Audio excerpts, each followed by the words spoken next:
It's summer, which means that we have started our summer sermon series, and so we are going to spend the summer months looking at the book of Daniel, and I'm pretty excited about that. Daniel is one of my favorite books in the Bible for a couple of reasons. One is that Daniel is really the beginning of apocalyptic literature. There's a couple of passages that might count, but Daniel is the first big one. And the other big apocalyptic book in the Bible is Revelation.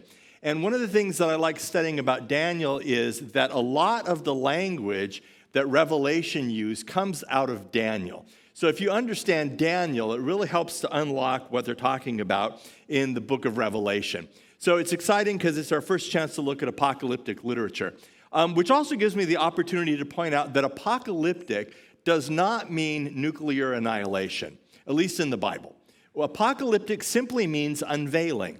It's like there's a veil over the future. There's a veil over what God is doing. And in apocalyptic literature, the veil is pulled back so that we can see.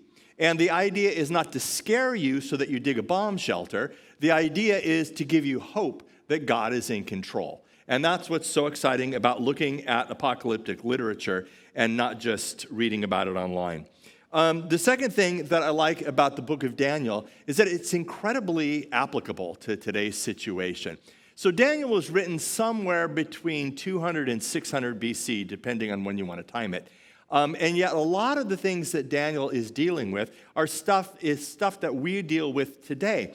It's primarily a question of how do you stay faithful to God in a hostile culture? When you don't share the same values, how do you remain faithful to God and still live in the culture that you're called to live into? And then the third thing that I like about Daniel is it's got some really great stories in it. You know, like Daniel in the lion's den, the fiery furnace. There's all kinds of great stories in them. Some of you learned them on flannel graphs 100 years ago. But everybody knows these stories, and they're just so much fun to dive into. So that's what we're going to be looking at this summer as we look at Daniel. So today we're going to start at the very beginning, a very good place to start, in Daniel chapter 1, verses 1 and 2. We're just going to wade our way in and go through it. In the third year of the reign of Jehoiakim, king of Judah, Nebuchadnezzar, king of Babylon, came to Jerusalem and besieged it. And the Lord delivered Jehoiakim, king of Judah, into his hand, along with some of the articles from the temple of God. These he carried off to the temple of his God in Babylonia and put in the treasure house of his God. So the story starts out really, really bad. The global superpower decides that it wants your country. And so it invades. You know, like I said, very, very current things that we're dealing with. So an army comes and besieges Jerusalem. Now, one of the things that's going on, which helps us understand the story, is that the global superpower, Babylon at the time, is expanding so fast. You know, think Nazi Germany in the Second World War. They're just eating up everything around them. That there's not enough Babylonians really to take control of individual countries. So the Babylonian plan is they go in and they capture the cities. You know, they make the army lose, and then they take away some of the cream of the crop to kind of control them through their own people. So Nebuchadnezzar, the king of Babylon, is trying to control Judah, where these people live, without taking it over. So they put a puppet king on the throne, a guy named Zedekiah, who will simply do what Nebuchadnezzar wants him to do without Nebuchadnezzar having to do it himself. But to remind them who's really in charge, even though they still have one of them on the throne, the Babylonians take some of the sacred objects from the temple, and they take some of the kids from the nobility and the royal family, and they take them back to Babylon. So right now, at this point in the story, it is pretty dire. And it looks like might makes right. The bigger army wins. If you are weak, people will just steamroll over you, and you are out of luck because the most powerful side wins. And if you don't have power, then you are just at the mercy of people who do have power. But this brings us to the first big point in the book of Daniel, and that is that things are not always as they appear. And that's going to be at the core of everything we come across in the book of Daniel, that there is more going on than meets the eye. And that is super encouraging for us, because even though they are in this terrible situation, the truth is, for them and for us, that God is behind what's going on. In fact, if you read what I just read carefully, it's God who gives them over to the hands of their enemies. It's not that Nebuchadnezzar did it. It says the Lord gave them. And that phrase, the Lord gave, is going to happen 3 different times in the passage that we're looking at today. And it's there to remind us that no matter what it looks like, God is still behind the scenes and is in control. So the Lord gives them over to the Babylonians. And it doesn't say why God gives them over to their enemies here in the book of Daniel. You have to look at other places like, the entire Old Testament, where the entire time God is saying to his people, if you'll return to me, then I'll bless you. If you decide that you're just going to keep doing things your own way, there's going to be consequences to that. I mean, that's why the prophets and the minor prophets, 90% of the Old Testament exists because God is saying, please come back to me.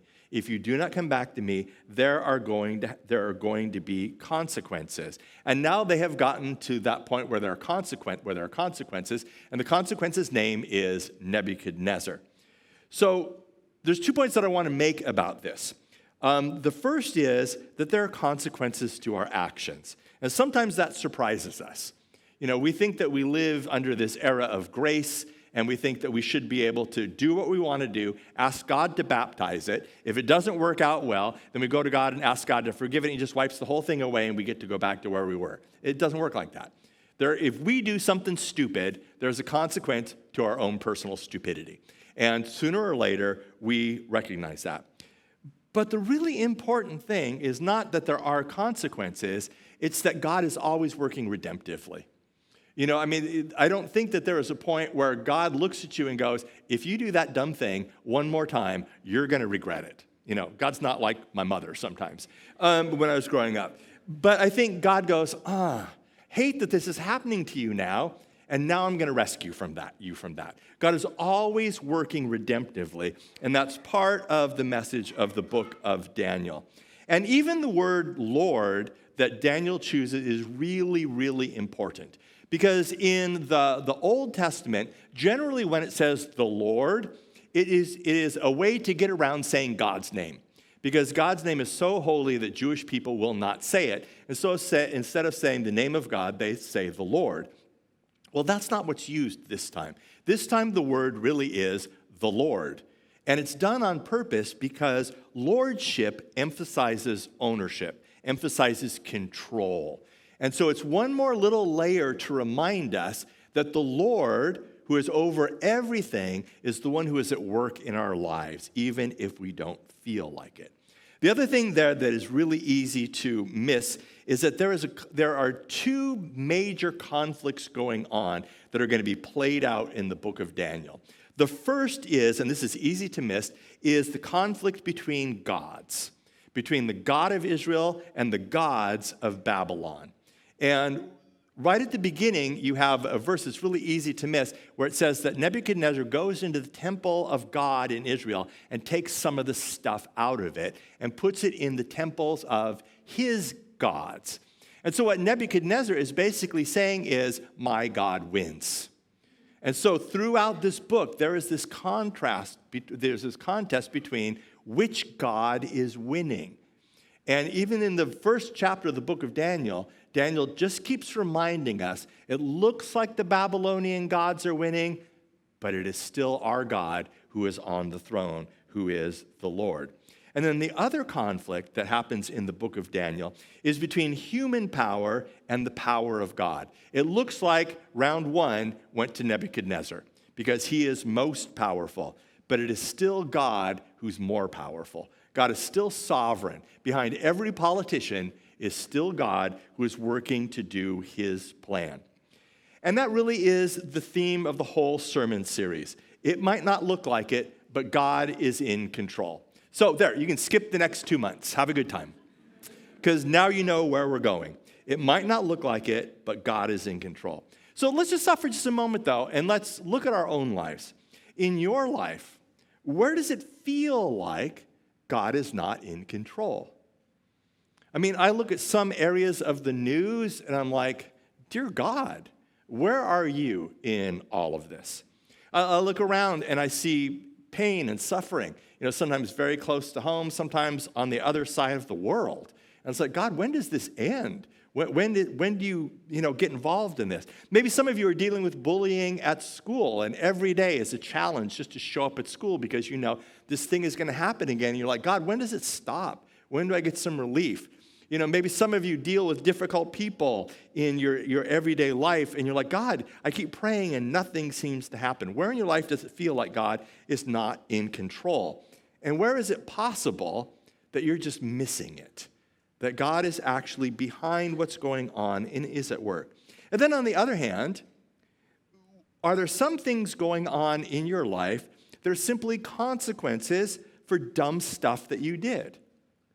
And if that's true, where can you find God working redemptively there? Because it's there. Continuing, verse 3. Then the king ordered Ashpenaz, chief of his court officials, to bring into the king's service some of the Israelites from the royal family and the nobility, young men without any physical defect, handsome, showing aptitude for every kind of learning, well-informed, quick to understand, and qualified to serve in the king's palace. He was to teach them the language and the literature of the Babylonians. The king assigned them a daily amount of food and wine from the king's table.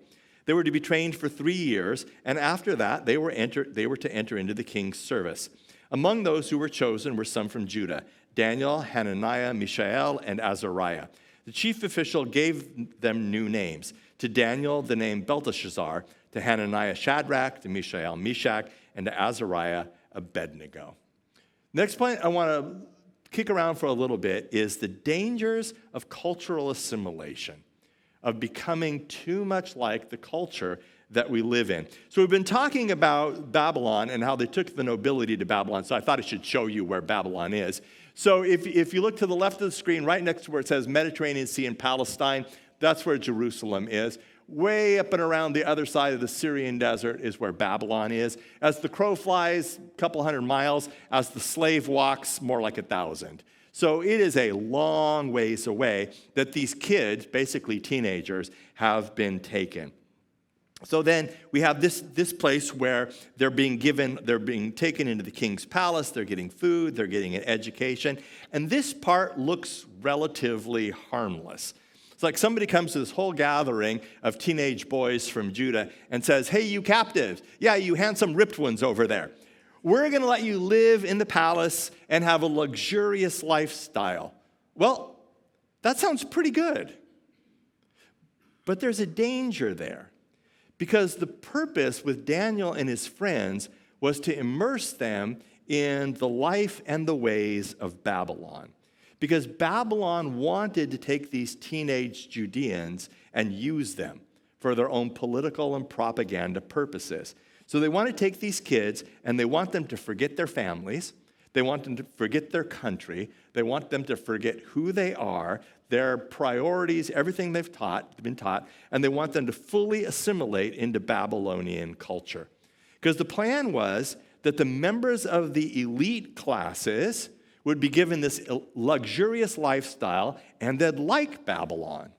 And then they would either return to positions of influence at home, do what Nebuchadnezzar wanted them in their homeland, or they'd stay in Babylon in important positions.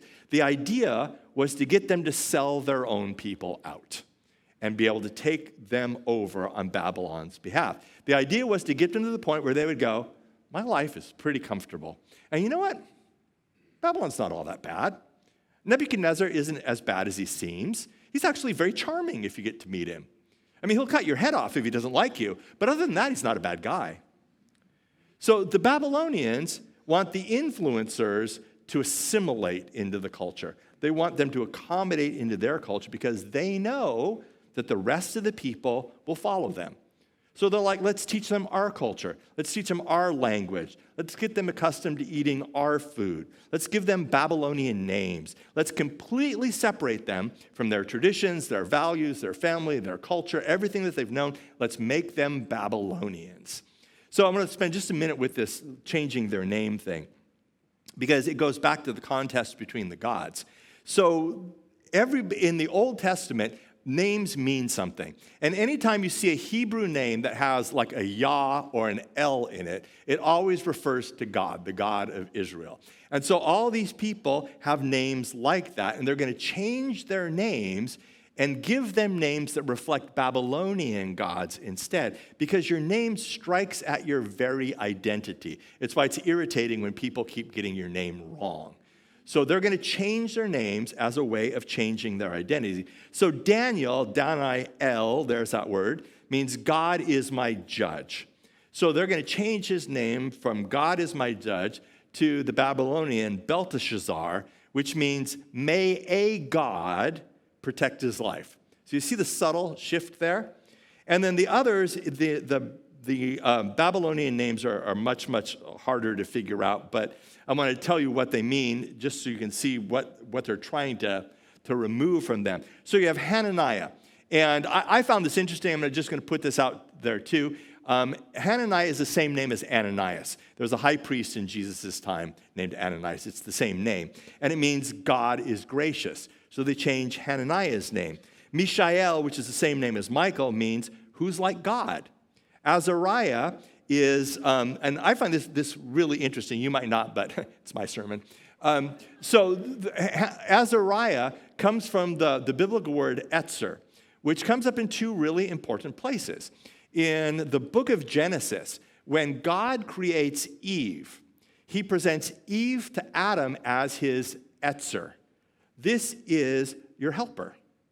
And then in the song that we sing occasionally, Come Thou Fount of Every Blessing, there's this line that says, Here I raise mine Ebenezer. In the Hebrew, it's Eben Etzer, stone of help. I thought that was interesting. Azariah means God has helped. So they take their names and they give them Babylonian names, which are attached to Babylonian gods instead, because they were to be immersed in the culture of the enemy so that they would assimilate into the culture, so that they no longer look, sound, act, or be different from the Babylonians. It's kind of like, wow, Nebuchadnezzar may have killed a bunch of our family and our friends. He may have carted us 1,000 miles away from home and destroyed everything we love, but all in all, this isn't bad. That's what they were trying to get them to. Next point, what's with the vegetables? Verse 8. But Daniel resolved not to defile himself with the royal food and wine. And he asked the chief official for permission not to defile himself this way. Now God had caused the official to show favor and compassion to Daniel. But the official told Daniel, I'm afraid of my lord the king, who has assigned your food and drink. Why should he see you looking worse than the other young men your age? The king would then have my head because of you. Daniel then said to the guard, whom the chief official had appointed over Daniel, Hananiah, Mishael, and Azariah, Please test your servants for 10 days. Give us nothing but vegetables to eat and water to drink. Then compare our appearance with that of the young men who eat the royal food, and treat your servants in accordance with what you see. So he agreed to this and tested them for 10 days. At the end of the 10 days, they looked healthier and better nourished than any of the young men who ate the royal food. So the guard took away their choice food and the wine they were to drink and gave them vegetables instead. What's with the vegetables? Well, the vegetables is the moment where Daniel and his friends go, we will go this far, but we will go no further. We understand what you're trying to do. We understand what your purpose is. And we've gone this far, but we won't let your purpose happen. So they've accepted everything else. Why did they pick the food as a hill to die on? A couple possibilities. It might be really easy to go, well, it's because they wanted to keep kosher. That's the easy, quick answer, but it's also wrong. Because everybody knew, the rabbis had already said, you cannot keep kosher in captivity. So nobody was even trying because it couldn't be done. And also, wine is kosher. So why would they say we won't eat the food, but we'll still drink the wine? Why was that refused if it was to keep kosher? And later on in life, Daniel changes his diet and just eats everything that's available to him. So it's not keeping kosher. Maybe they were worried about eating food that had been offered to the idols. That could be, but they eat the vegetables, and there's every reason to believe that the vegetables had been offered to the idols. I mean, everything that went to the king's table was offered to the idols first. What the idols didn't eat, the king ate, which, was everything. So what was it about the vegetables then? Well, here's the best stab that I had. So you can't live without food for very long. And this was a chance where they had to decide who they were going to look to for their sustenance. Who are they going to look to take care of them? Who are they going to look to for their well-being? Who are they going to trust for the fundamental things that they needed in their lives? And when it came to that, they remembered who they were, they remembered whose they were, and they refused the king's food so that it wasn't the king who was responsible for their lives and their success. If they thrived, it was only because God did it. If they thrived, it wasn't because of the Babylonian diet, it was because of the provision of God in their lives.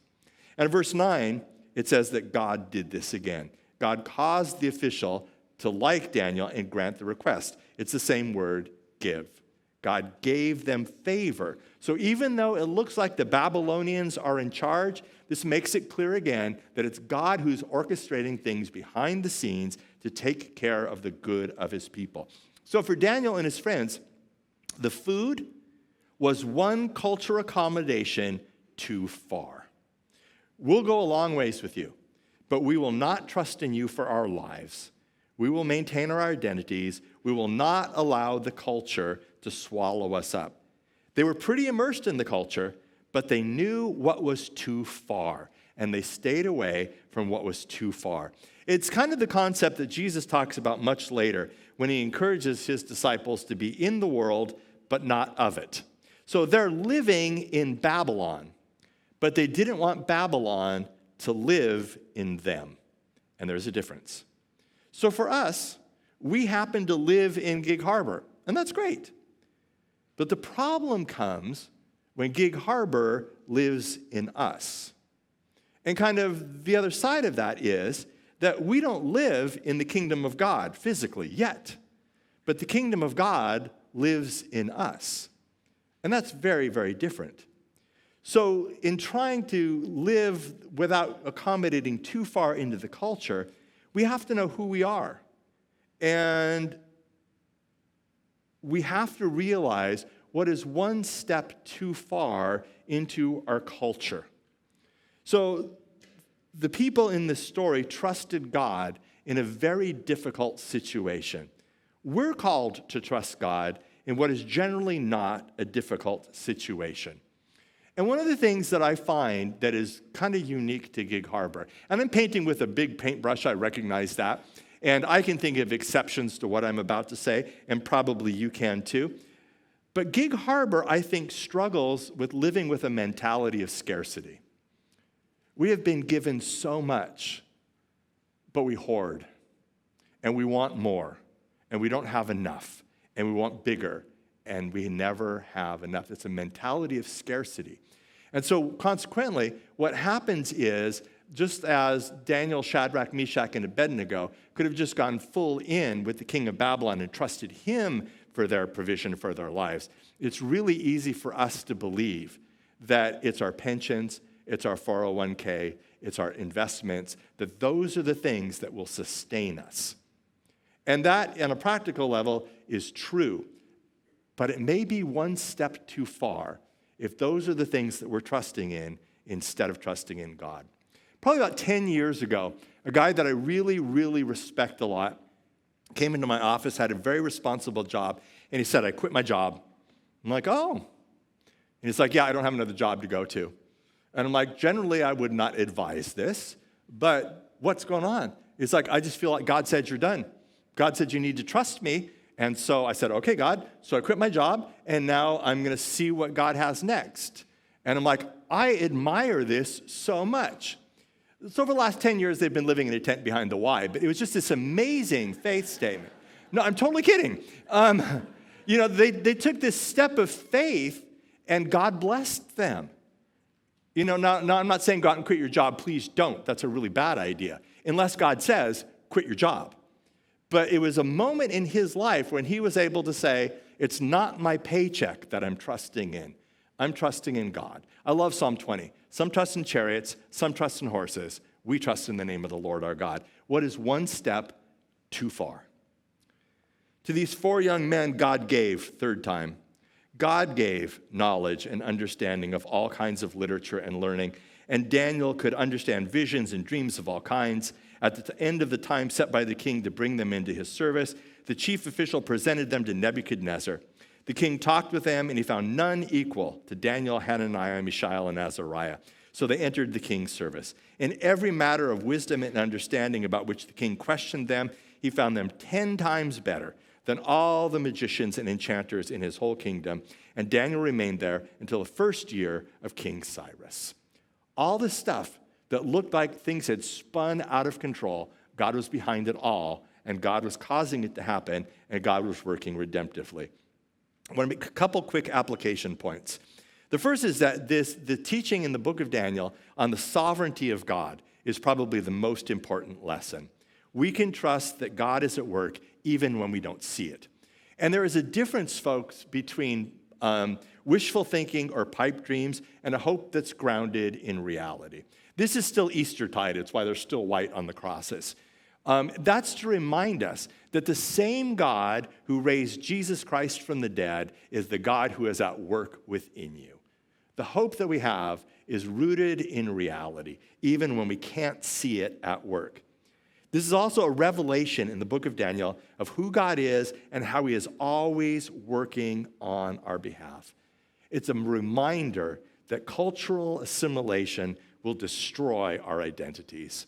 I don't know if you've ever done something, I certainly have, where I look at this thing and I'm like, that is not who I am. That is not who I want to be. Cultural assimilation will destroy who we are in Christ. And Daniel gives us a great example of how to follow God in the midst of a hostile environment. So let me ask you 3 questions. Number 1, where in your life is it hard for you to believe that God is at work? Number 2, which area of your life presents the greatest challenges in terms of cultural accommodation or assimilation? Number 3, this is my favorite. If you gave yourself an Old Testament name, what would it be? And what God would it reflect?